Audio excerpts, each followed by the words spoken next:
ओम नमो भगवते वासुदेवाय। जय श्री कृष्णा। राधे राधे जी। आप सबका आपके अपने चैनल सुनीता भक्ति में हार्दिक स्वागत है।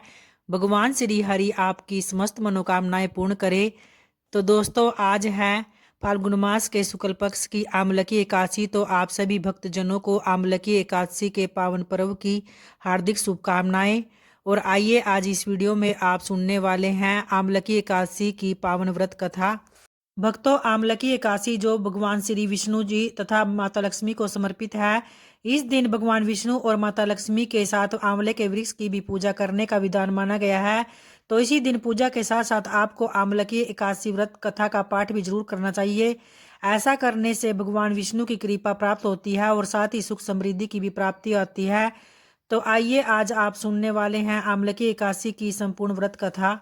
धर्मराज युधिष्ठिर बोले कि हे जनार्दन, आपने फाल्गुन मास के कृष्ण पक्ष की विजय एकादशी का सुंदर वर्णन तो कर दिया है।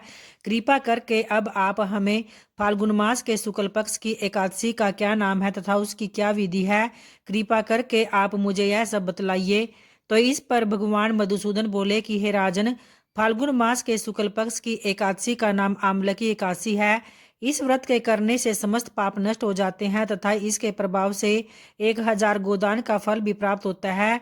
तो इस व्रत को करने से समस्त पाप नष्ट हो जाते हैं। हे राजन, अब मैं आपको ऋषि वशिष्ठ जी द्वारा राजा मंदाता को सुनाई हुई पुरानी कथा के बारे में बतलाता हूँ, तो ध्यान पूर्वक सुनो। एक बार जब राजा मंदाता बोले कि हे वशिष्ठ जी, यदि आप मुझ पर कृपा करें तो किसी ऐसे व्रत की कथा मुझे सुनाइए जिससे कि मेरा कल्याण हो जाए। तो इस पर ऋषि वशिष्ठ जी बोले कि हे राजन, सब व्रतों से उत्तम और अंत में मोक्ष देने वाले आमलकी एकादशी के व्रत का मैं वर्णन करता हूँ। यह एकादशी फाल्गुन माह के शुक्ल पक्ष में आती है। तो एक बार की बात है, एक वैदिश नाम का नगर था जिसमें ब्राह्मण, क्षत्रिय, वैश्य और शूद्र चारों वर्ण आनंद सहित रहते थे। और उस नगर में सदा वेद ध्वनियां गूंजा करती थी तथा पापी, दुराचारी तथा नास्तिक उस नगर में कोई भी नहीं था। तो उस नगर में चतरथ नाम का चंद्रवशी राजा राज्य करता था और वह अत्यंत विद्वान तथा धर्मी था। उस नगर में कोई भी व्यक्ति दरिद्र व कंजूस भी नहीं था।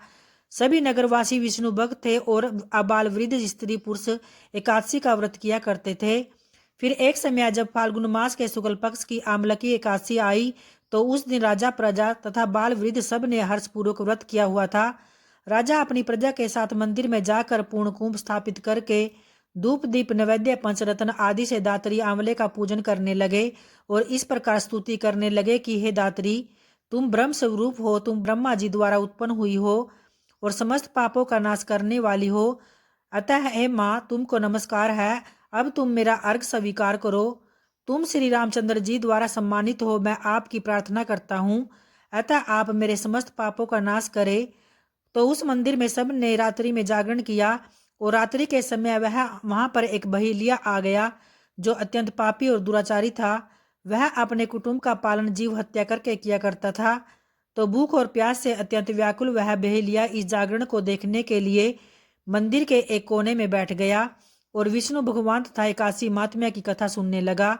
तो इस प्रकार अन्य मनुष्यों की भांति उसने भी सारी रात जाग कर बिता दी। फिर उसके बाद प्रातः काल होते ही सब लोग अपने घर चले गए और वह बहेलिया भी अपने घर को चला गया। घर जाकर उस बहेलिये ने भोजन किया और कुछ समय बीतने के पश्चात उस बहेलिये की मृत्यु हो गई। मगर उस आमलकी एकादशी के व्रत तथा जागरण के प्रभाव से उसने फिर राजा विदुरथ के घर में जन्म लिया और उसका नाम वसुरथ रखा गया। युवा होने पर वह चतुरंगिनी सेना के सहित तथा धन धान्य से युक्त होकर 10,000 ग्रामों का पालन करने लगा और वह तेज से सूर्य के समान, कांति में चंद्रमा के समान, वीरता में भगवान विष्णु के समान और समा में पृथ्वी के समान था। तो वह अत्यंत धार्मिक, सत्यवादी, कर्मवीर और विष्णु भगत बन गया था। वह प्रजा का सम्मान भाव से पालन किया करता था। दान देना उसका नित्य कर्तव्य बन गया था। तब एक दिन राजा शिकार खेलने के लिए गया तो दैवयोग से वह मार्ग भूल गया और दिशा ज्ञान न रहने के कारण उसी वन में एक वृक्ष के नीचे ही सो गया।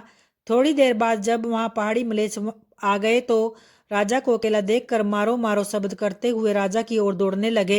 तो मलेच्छ कहने लगे कि इसी दुष्ट राजा ने हमारे माता पिता, पुत्र पौत्र आदि अनेक संबंधियों को मारा है तथा देश से निकाल दिया है, अतः इसको अवश्य मारना चाहिए। तो ऐसा कहकर वे मलेच्छ उस राजा को मारने दौड़े और अनेक प्रकार से अस्त्र शस्त्र उसके ऊपर फेंकने लगे। वे सब अस्त्र शस्त्र राजा के शरीर पर गिरते ही नष्ट हो जाते और उनका वार पुष्प के समान प्रतीत होता था।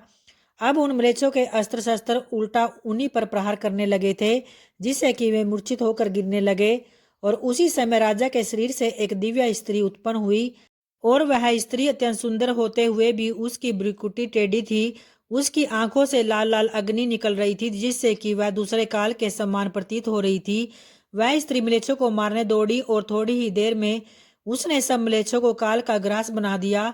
जब राजा सोकर उठा तो उसने म्लेच्छों को मरा हुआ देखकर कहा कि इन शत्रुओं को किसने मारा है? इस वन में मेरा कौन ऐसा हितैषी है?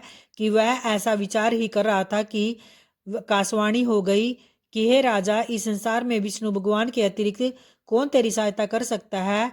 तो इस आकाशवाणी को सुनकर राजा अपने राज्य में आ गया और सुखपूर्वक राज्य करने लगा। तब मैं ऋषि वशिष्ठ जी बोले कि हे राजन, यह आमलकी एकादशी के व्रत के प्रभाव ही था। जो मनुष्य इस आमलकी एकादशी का व्रत करते हैं वे प्रत्येक कार्य में सफल होते ही हैं और अंत में विष्णु लोक को भी जाते हैं।